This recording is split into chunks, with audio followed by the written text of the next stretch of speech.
اهلا بيكم يا حلوين، فيديو جديد. عاملين ايه؟ يا رب تكونوا بخير. النهارده هشارك معاكم اخر يوم من التحدي بتاعنا، تحدي مذاكرة 25 ساعة في 3 ايام.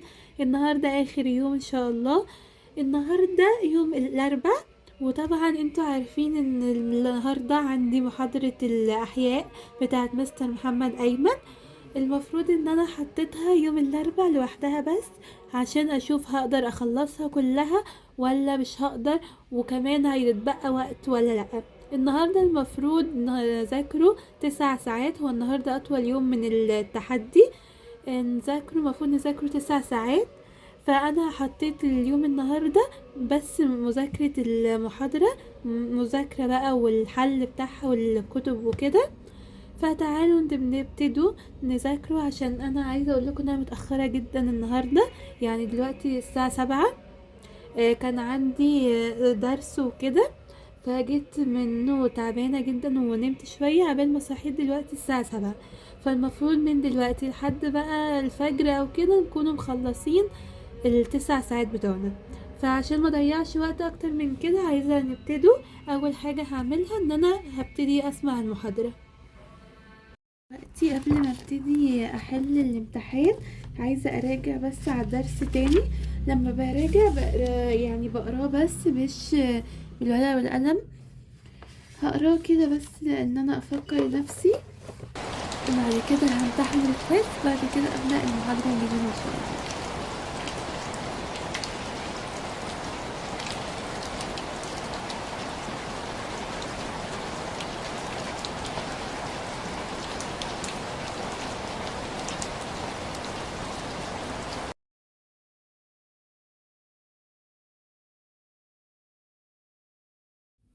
بصوا دلوقتي بعد ما رجعت هبتدي احل الكويز.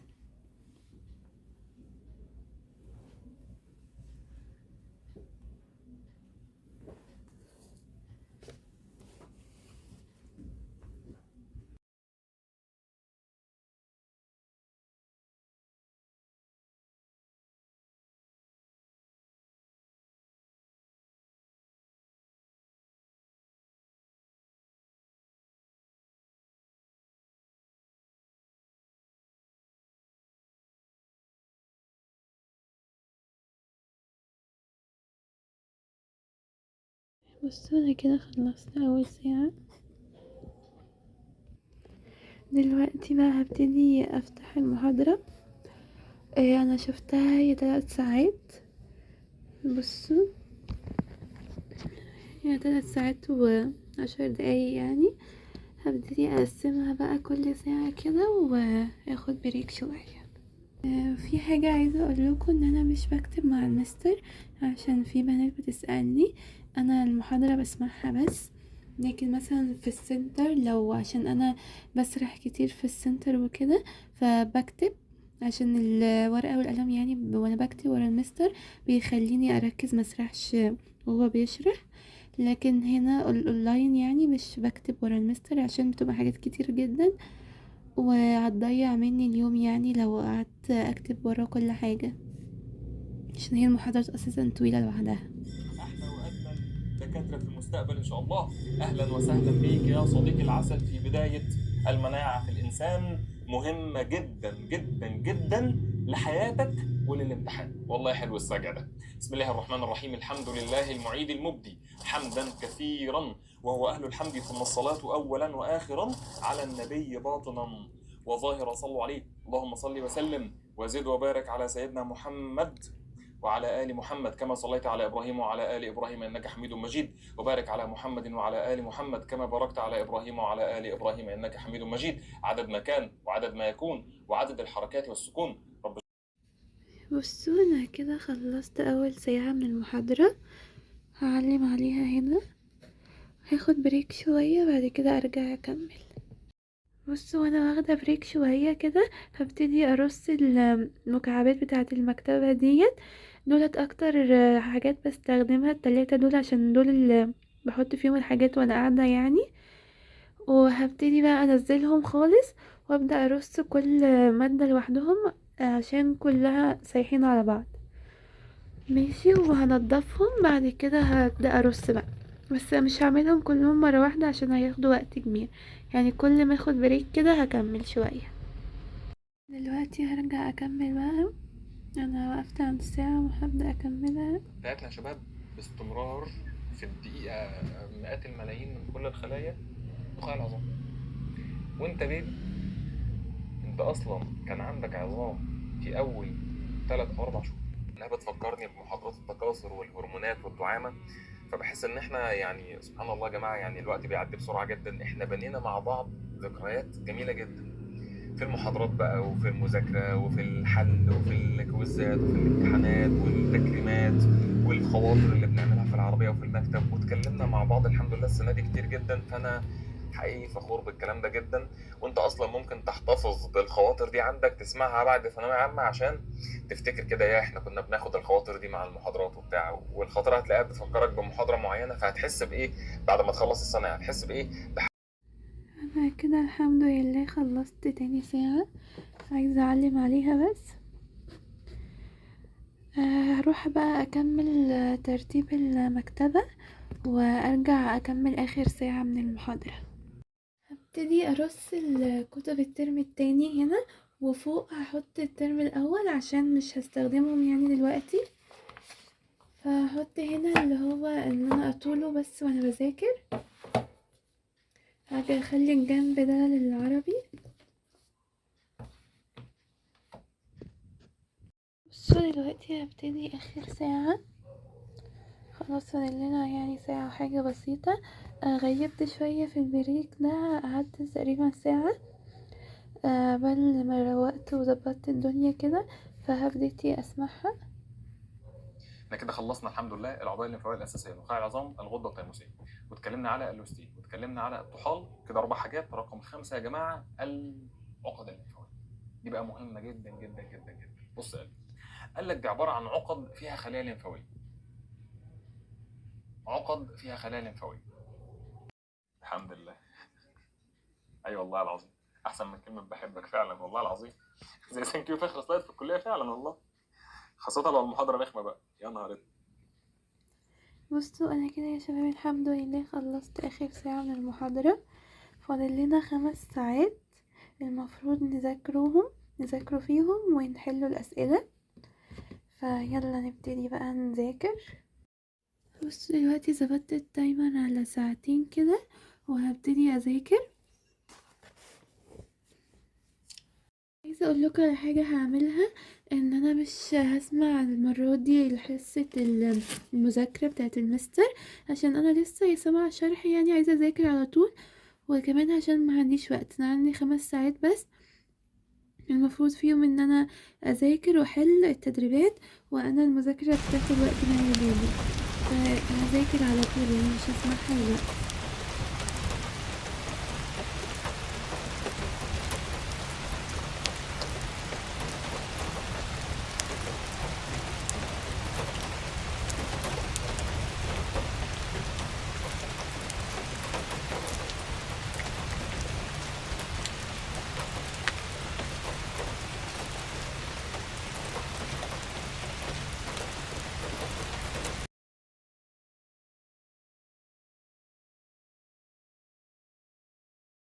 بصي يا شباب خلصت اول ساعة مذاكرة، هعلم عليها، هاخد بريك حبة صغيرين عشان مش عايزة اطول عشان مفيش وقت، وهرجع اكمل. بصوا انا كده خلصت تاني ساعة، هوقف بقى وهاجي اعلم عليها هنا. احنا كده متبقيلنا 3 ساعات نحل فيهم. عايزة اقول لكم ان انا خلصت مذاكرة الحمد لله في الساعتين دول. المشكلة ان انا الدرس طويل جدا وكتبت كتير، بس خلصت يعني دول كلهم اللي كتبتهم. فهاخد بريك شوية وارجع اكمل. هبتدي احل بقى بعد ما اخد بريك. بصوا رجعت ظبطت التايمر على 2 ساعة وهبتدي احل.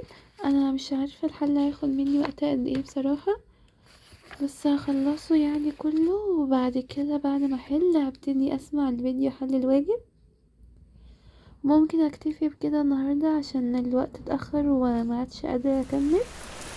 مش عارفة اعملها حلو ولا لا.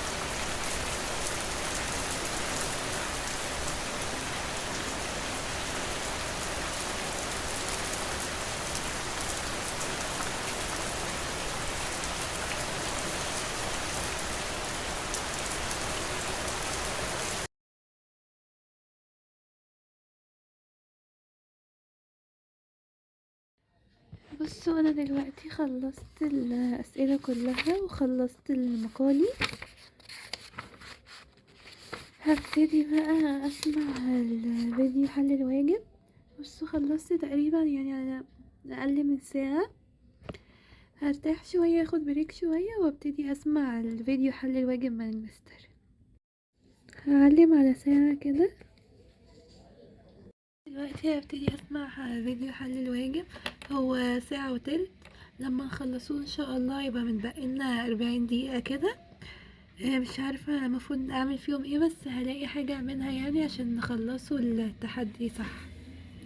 بسم الله. اللهم لا سهل الا ما جعلته سهلا وانت تجعل الحزن اذا شئت سهلا. رب اشرح لي صدري ويسر لي امري واحلل عقدة من لساني يفقهوا قولي. يلا بايه؟